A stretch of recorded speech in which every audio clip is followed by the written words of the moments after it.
Telangana inter విద్యాశాఖ ఆధ్వర్యంలో నిర్వహిస్తున్న ప్రాక్టికల్ డెవలప్మెంట్ కోర్సులో బిలో యావరేజ్ మార్క్స్ సాధించిన విద్యార్థులపై జిల్లా విద్యాశాఖ అధికారి కల్పన స్పందించారు. విద్యార్థులు నిరుత్సాహపడకుండా మరింత కృషి చేస్తే మంచి ఫలితాలు వస్తాయని సూచించారు.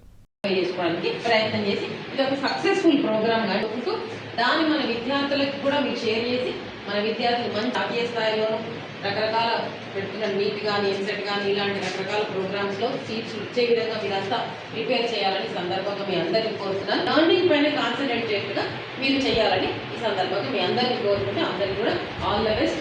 2 days చక్కగా వినియోగించుకొని దీని ఒక పర్పస్ఫుల్ సెషన్గా మార్చాలని ఈ సందర్భంగా మీ అందరినీ కూడా నేను కోరుకుంటున్నాను. మనకి ఈ 2వ కార్యక్రమంలో ప్రారంభోత్సవ కార్యక్రమం పూర్తయింది. తర్వాత ప్రతిరోజు మార్నింగ్ 2 సెషన్లు, తర్వాత 3rd సెషన్ అయిపోగానే టీ బ్రేక్ ఉంటుంది.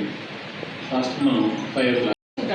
కానీ అసలు యావరేజ్ స్టూడెంట్ని బిలో యావరేజ్ స్టూడెంట్కి మనం కనీసం పాస్ పర్సెంటేజ్ తీసుకొచ్చే అవకాశం కనుక మనకు ఉన్నట్లయితే అక్కడ మనం సక్సెస్ఫుల్ టీచర్గా సొసైటీలో ఎదగడానికి అవకాశం అని ఉంటుంది. కాబట్టి మనం ఎక్కువ స్టూడెంట్స్పై అందరికీ మొత్తం ఆల్ టాపిక్స్ చెప్పుకుంటూ below average and average student మీద కూడా కాన్సన్ట్రేట్ చేసినట్లయితే కేవలం స్కోరింగే కాదు, నాలెడ్జ్ ఇప్పుడు మనం 60 మార్కులు చెప్పిస్తున్నాం కానీ అది మనకి నిజంగా లైఫ్లో ఉపయోగపడుతుందా లేదా, రేపు గ్రూప్స్ రాస్తాడు, ఇంకేదో రాస్తాడు.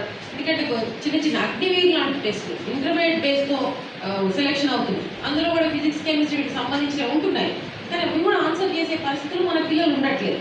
కాబట్టి కనీసం అట్లీస్ట్ ఏదైతే గ్రూప్ 1 గ్రూప్ 2 కాకపోయినా మినిమం క్వాలిఫైడ్ టెస్ట్లైనా మన పిల్లల్ని పాస్ చేయడానికి కెపాసిటీ బిల్డప్ చేసే అవకాశం మనకు ఉంది. కాబట్టి వాటి మీద మనం కాన్సన్ట్రేట్ చేసినట్లయితే ఖచ్చితంగా మన విద్యార్థులు కూడా అన్నింటిలో కూడా ముందంజలో ఉండడానికి అవకాశం ఉంది. కాబట్టి మీరంతా కూడా ఈ ఫ్యాకల్టీ డెవలప్మెంట్ ప్రోగ్రామ్ని ఏదో చెప్తున్నారు మేము వింటున్నామని కూడా మీరు కూడా యాక్టివ్గా పార్టిసిపేట్ అయ్యి ఇంటరాక్టివ్ సెషన్గా దాన్ని మార్చండి.